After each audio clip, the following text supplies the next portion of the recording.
सबको मेरा नमस्कार। मैं सस्मिता आप सबको मेरे चैनल माई स्पेशल स्टोरी में स्वागत करती हूँ। आपको और आपके परिवार को मेरे तरफ से नवरात्रि की बहुत बहुत शुभकामनाएं।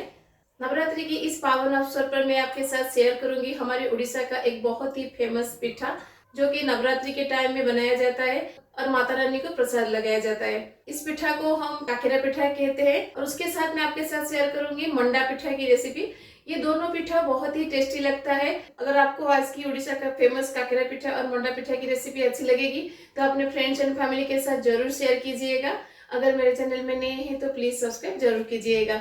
तो चलिए फिर बनाते हैं उड़ीसा का फेमस काकेरा पिठा एंड मंडा पिठा। आटा का काकेरा बनाने के लिए मैंने इसी कप में मेजर करके आटा लिया है। तो इस कप में मेजर करके मैंने 3 कप आटा लिया है। 3 कप आटा के लिए हम लेंगे 3 कप पानी। जितना आटा आप लेंगे उतना ही पानी लीजिएगा। अब पानी में मैं डालूंगी पिंच ऑफ नमक। सारे स्वीटनेस को बैलेंस करने के लिए हम यहाँ पे पिंच ऑफ नमक डालेंगे और उसके साथ मैं यहाँ पे डाल दूंगी 1 टीस्पून सौंफ और उसके साथ मैं यहाँ पे डाल दूंगी half tea spoon of green cardamom powder और इलायची पाउडर और उसके साथ हम यहाँ पे डालेंगे 2 टीस्पून घी। अब पानी में हम डाल देंगे 1.5 कप ऑफ गुड़। जितना आटा लेंगे उसका आधा गुड़ लीजिएगा। अगर आपको ज्यादा मीठा चाहिए तो आप थोड़ा सा ज्यादा गुड़ भी यहाँ पे डाल सकते हैं। अगर आपको यहाँ पे कम या ज्यादा गुड़ चाहिए उसके हिसाब से गुड़ का अमाउंट आप कम या ज्यादा कर सकते हैं। अब पानी में हम एक अच्छा सा बॉईल आने के लिए छोड़ देंगे। तो मैंने यहाँ पे पाउडर गुड़ डाला है ताकि ये जल्दी मेल्ट हो जाए और प्रोसेस थोड़ा फास्ट हो जाए। लेकिन अगर आप दूसरे गुड़ यूज करते हैं तो उसको मेल्ट होने तक आप यहाँ पे वेट करिएगा। तो हमें यहाँ पे गुड़ को 1 तार या 2 तार ऐसा कुछ नहीं बनाना है। बस गुड़ अच्छे से पानी में मिक्स हो जाए तब तक हमें इसे पकाना है। आप देख सकते हैं पानी में अभी बॉयल आ गया है। इस स्टेज पर हम आटा को डाल देंगे। तो एक हाथ में आटा को डालिएगा और दूसरे हाथ में इसको मिक्स करते जाइएगा। इसमें अगर क्रम्बल आता है तो पैनिक मत होइएगा क्योंकि बाद में हम इसको नीड करेंगे जिसकी वजह से ये सारे क्रम्बल चले जाएंगे। तो आप देख सकते हैं आटा और गुड़ का पानी अच्छे से मिक्स हो गया है। अब इसको कवर लगा के हम गैस को बंद कर देंगे और इसको ऐसे ही 5-7 मिनट के लिए छोड़ देंगे ताकि इसके अंदर से जो भी भाप निकलेगा वो भाप में आटा अच्छे से कुक हो जाए। जब तक आटा हमारा रेस्ट ले रहा है चलिए हम इसके लिए स्टफिंग को रेडी करते हैं। स्टफिंग बनाने के लिए मैंने यहाँ पे लिया है 1 कप फ्रेशली ग्रेटेड कोकोनट। अब नारियल में हम डाल देंगे 3 से 4 इलायची जिसको मैंने यहाँ पे कूट के लिया है। 1/4 teaspoon of black pepper powder, pinch of नमक, ज्यादा नमक नहीं डालिएगा, पिंच ऑफ नमक डालिएगा। अब नारियल को हम 1 से 2 मिनट के लिए रोस्ट करेंगे। नारियल को रोस्ट करते हुए 1 से 2 मिनट हो गया है। अब इसमें मैं डाल दूंगी हाफ कप ऑफ गुड़। जितना नारियल आप लीजिएगा उसका आधा गुड़ लीजिएगा और गुड़ के साथ नारियल को हम 2 से 3 मिनट के लिए कुक करेंगे ताकि गुड़ अच्छे से मेल्ट हो जाए।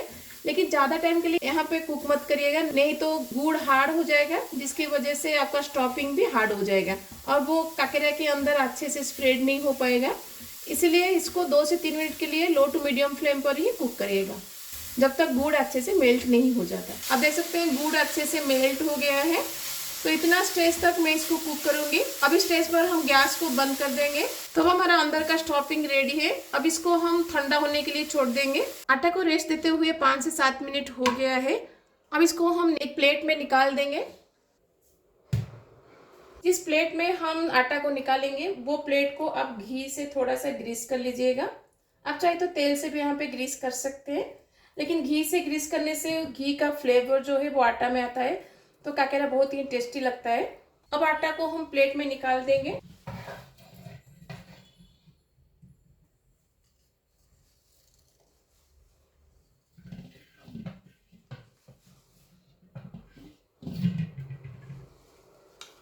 अब आटा बहुत गर्म है, इसको 2 से 3 मिनट के लिए हम छोड़ देंगे।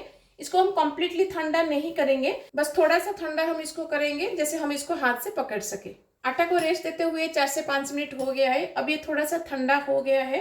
थोड़ा सा गर्म कंडीशन में अगर आप इसको भुनेंगे तो काकेरा बहुत ही सॉफ्ट बनेगा। अगर आप इसको कम्प्लीटली ठंडा कर देंगे तो आटा सूख जाएगा जिसकी वजह से काकेरा सॉफ्ट नहीं बनेगा। अब इसको हम अच्छे से 7 से 8 मिनट के लिए भुनेंगे।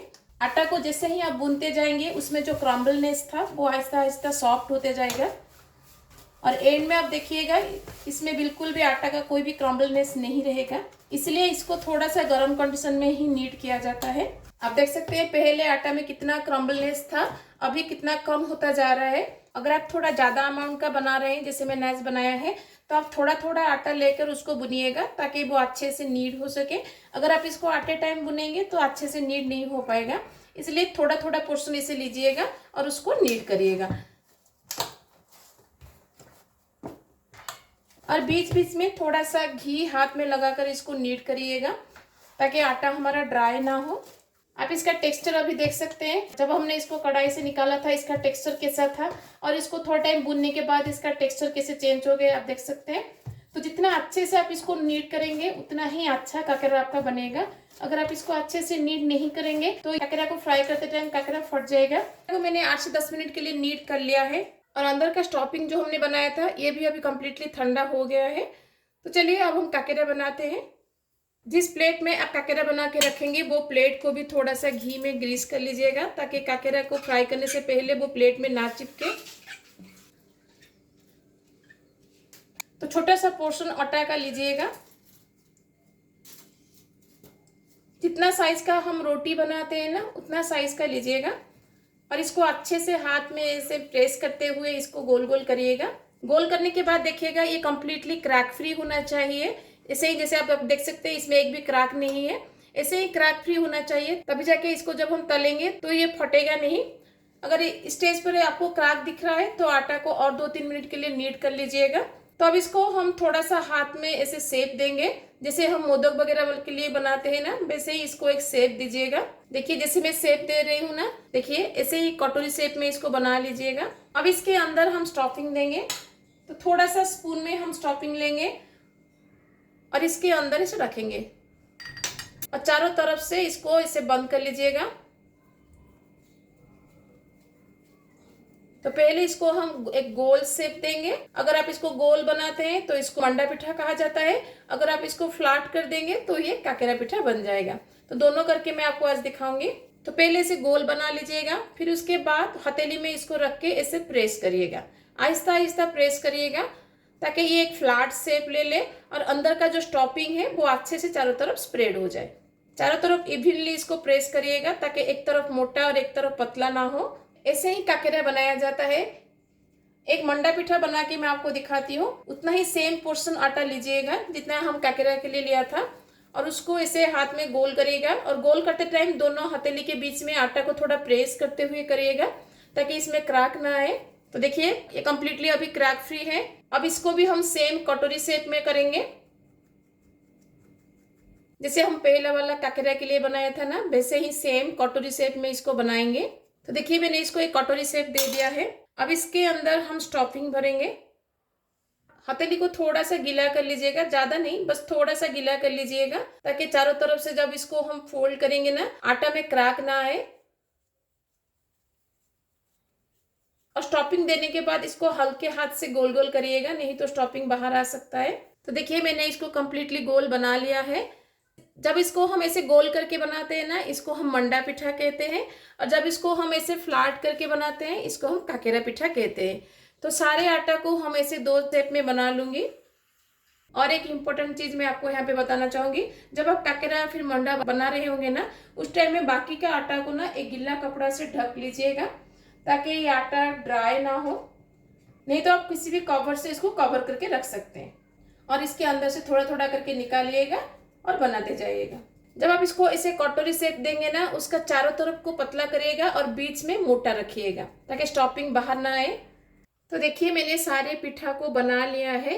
कुछ आटा का मैंने मंडा बनाया है और कुछ आटा का मैंने काकरा बनाया है। तो एट ए टाइम सबको तो हम फ्राई नहीं कर सकते हैं, तो जितना आप फ्राई करेंगे उतना कढ़ाई में डालिएगा, और बाकी को वही सेम गीला कपड़ा से आप इसको ढक के रख दीजिएगा ताकि ये ड्राई ना हो। चलिए अब इसको हम फ्राई करते हैं।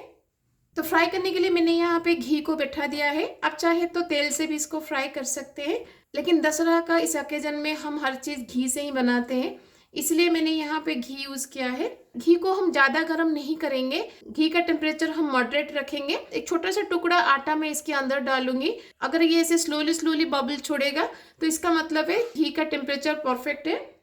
तो इतना टेम्परेचर में ही हम इसके अंदर काकरा और मंडा को फ्राई करेंगे। इससे ज़्यादा या फिर इससे कम हीट मत करिएगा। अगर इसे ज़्यादा कर देंगे तो काकेरा ऊपर से जल जाएगा और अंदर से कच्चा रह जाएगा।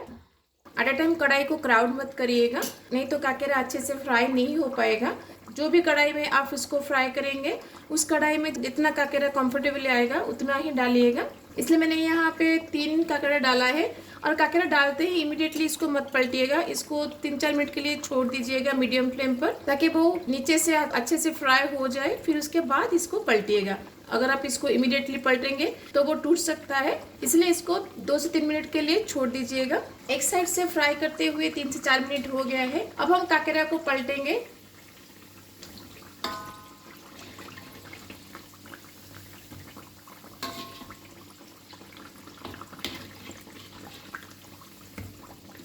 लो टू मीडियम फ्लेम पर ही काकेरा और मंडा दोनों को फ्राई करिएगा, ताकि काकेरा और मंडा अंदर तक अच्छे से फ्राई हो सके। अगर आप इसको हाई फ्लेम में फ्राई करेंगे तो ऊपर से तो ये हो जाएगा, लेकिन अंदर से कच्चा रह जाएगा, जिसकी वजह से काकेरा या फिर मंडा अच्छा नहीं लगेगा। इसलिए लो टू मीडियम फ्लेम पर इसको गोल्डन ब्राउन होने तक फ्राई करिएगा। तो काकेरा हमारा दोनों तरफ से गोल्डन ब्राउन हो गया है। आप देख सकते हैं काकेरा कितना अच्छे से फूला है। अब जितना अच्छे से इसको नीट करिएगा उतना अच्छे से ये फूलेगा। तो काकेरा को अब हम निकाल देंगे। तो देखिए कितना अच्छे से हमारा काकेरा बना है।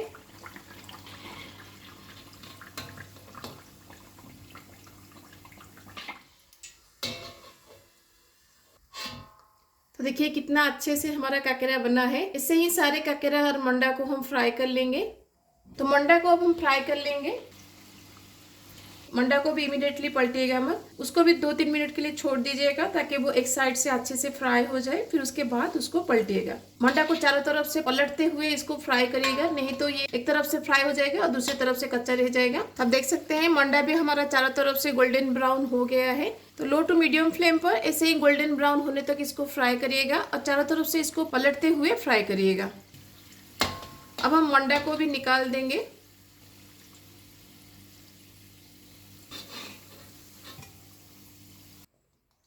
तो देखिए मैंने सारे काकेरा और मंडा को फ्राई कर लिया है। तो चलिए पहले इसको हम माता रानी के पास भोग लगाते हैं, फिर उसके बाद हम सबको सर्व करेंगे।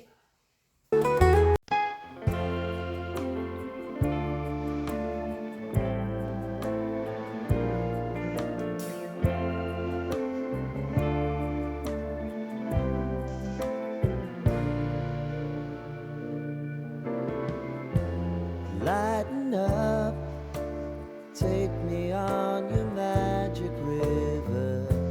Tell me all your कैसी लगी आपको उड़ीसा का फेमस काकेरा और मंडा पिठा की रेसिपी?